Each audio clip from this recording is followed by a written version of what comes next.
Donc, le parc naturel régional Baie de Somme Picardie-Maritime, c'est le 5e parc qui a été labellisé sur la région des Hauts-de-France. Ce parc, c'est 134 communes, 110 000 habitants, et où il y a effectivement des richesses patrimoniales à préserver et à valoriser. Quand les élus ont élaboré la charte, qui est un document qui reprend tous les objectifs que selon s'est fixé, eh bien, il y a un enjeu effectivement d'adaptation au risque naturel. Le fait qu'il y ait plus de 10 millions de visiteurs sur le littoral chaque année, ça implique de la surfréquentation, ça peut impliquer de la pression sur les milieux naturels, des espèces d'oiseaux qui pourraient être dérangées par les visiteurs. Nos missions, c'est d'assurer un développement touristique équilibré et harmonieux, et on va donner à voir l'arrière-pays. Et donc on va informer sur la vallée et en même temps la rendre plus accessible. Toute l'intelligence politique, c'est de se dire comment construire un devenir, mais sur un espace sur 15 ans et non pas sur l'espace d'un mandat, une politique publique qui vise à concilier développement, préservation et adaptation au changement climatique.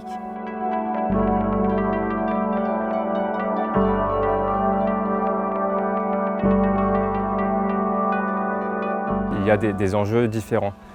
Sur le littoral, ça va être bien sûr des submersions, de l'érosion du trait de côte, tandis que sur l'arrière-pays, ça va être de l'érosion des sols, ça va être de la sécheresse, et ça va être des remontées de nappes sur les vallées. On est sur des phénomènes qui vont être exacerbés dans ce contexte de changement. Donc une occurrence manifeste des tempêtes plus importantes, plus fréquentes dans le temps, mais aussi en intensité.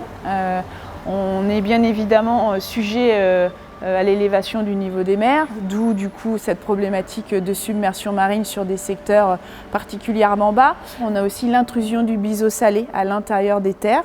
Donc ça, c'est tout simplement l'eau salée qui va pénétrer plus profondément dans les terres, dans les sols, mais aussi sur des nappes d'eau douce qui seraient à proximité de ce littoral.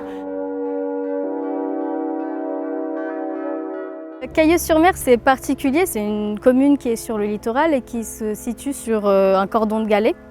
Et ce même cordon de galets, finalement, il protège la ville puisque la ville, elle est un peu située, on va dire, en contrebas derrière ce cordon. Et ce cordon, il doit être maintenu à une certaine hauteur en permanence pour protéger la ville. Donc sur Cailleux, on a deux actions différentes. Il y a ce qu'on appelle la gestion courante et qui fait partie des missions historiques du syndicat mixte et qui consiste à l'entretien de ce cordon de galets pour protéger au quotidien en fait Cailleux-sur-Mer. Et l'autre action qui est prévue dans le PAPI, c'est donc de réfléchir à moyen terme, voire du long terme, à comment améliorer la résilience de la commune de Cailleux. Comme l'eau passe de toute façon, plusieurs fois par an, c'est de savoir qu'est-ce qu'on autorise comme volume d'eau en entrée de ville, comment on l'évacue, est-ce qu'on choisit tel ou tel circuit dans la ville, qu'est-ce qui le permet et quels aménagements sont acceptés par les populations. À partir de 1997, le département s'est engagé dans un programme d'action sur les trois ports, donc le Hourdel, le Crotoy et Saint-Véléry, à partir d'une idée en fait de désensabler les accès par des chasses hydrauliques.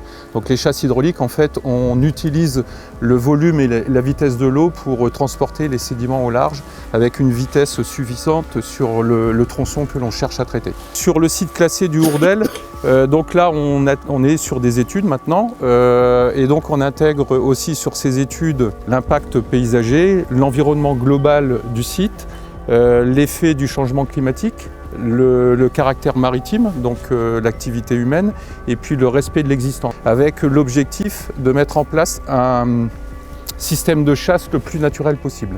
Comme on a poldérisé, on a ramené des terres et en fait on a fait des remblais pour cultiver, donc il va falloir retirer ces terres pour avoir un volume suffisant de stockage pour créer justement l'effet de chasse. Les matériaux qui seront creusés dans le bassin seront réutilisés pour restructurer ces digues existantes et reconstituer une digue que l'on appelle la digue de deuxième rang, qui sera insubmersible. On n'est pas dans une optique de préservation et de maintien à tout prix en fait, des espaces tels qu'on les connaît, mais on accepte que ces espaces vont évoluer et vont se modifier au fur et à mesure des vagues, des coefficients de marée, des tempêtes, et que ces espaces bougent dans le temps et du coup qu'ils vont être amenés à évoluer.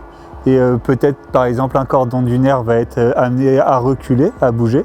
Donc voilà, c'est ça des solutions fondées sur la nature, c'est travailler avec les écosystèmes pour anticiper leur évolution. Des solutions d'adaptation fondées sur la nature dans la charte, ça va être par exemple favoriser les prairies permanentes, faire en sorte qu'il y ait de la culture sur les zones humides du territoire. Ou sinon, ça va être faire attention aux massifs forestiers, faire en sorte qu'il y ait toujours du stockage de carbone là-dedans et faire en sorte que les essences qui soient dans cette forêt survivent au changement climatique. Le triptyque qu'on développe au Conservatoire du littoral, on subit les aléas érosion-submersion, ou alors on décide de résister. Du coup là, c'est un petit peu la version hollandaise où on crée des digues et des pompes et puis on se barricade. La solution d'adaptation, c'est accompagner le changement dans les années à venir sur ces espaces naturels qui sont mouvants. La situation, elle n'est jamais tout ouvrage de défense contre la mer ou tout solution fondée sur la nature. Ça peut être aussi un mixte en fait. La culture du risque, c'est l'habitude de voir survenir un risque et de savoir comment réagir. Ça passe évidemment par de la sensibilisation. Déjà d'exposer la vulnérabilité du territoire. Donc c'est typiquement ce qu'on représente quand on a des cartes et qu'on montre, voilà, nous on est en dessous du niveau de la mer. Donc logiquement, quand il y a une tempête, l'eau elle rentre comme ça, elle rentre à ce niveau d'eau, etc. Il faut réussir à sensibiliser et à amener, par cette sensibilisation ou la formation, l'ensemble des élus à partager cette ambition. Ça prend du temps et il faut que les choses, qu'on arrive tous à un niveau de maturité tel qu'à un moment donné on est en phase et on peut construire ensemble.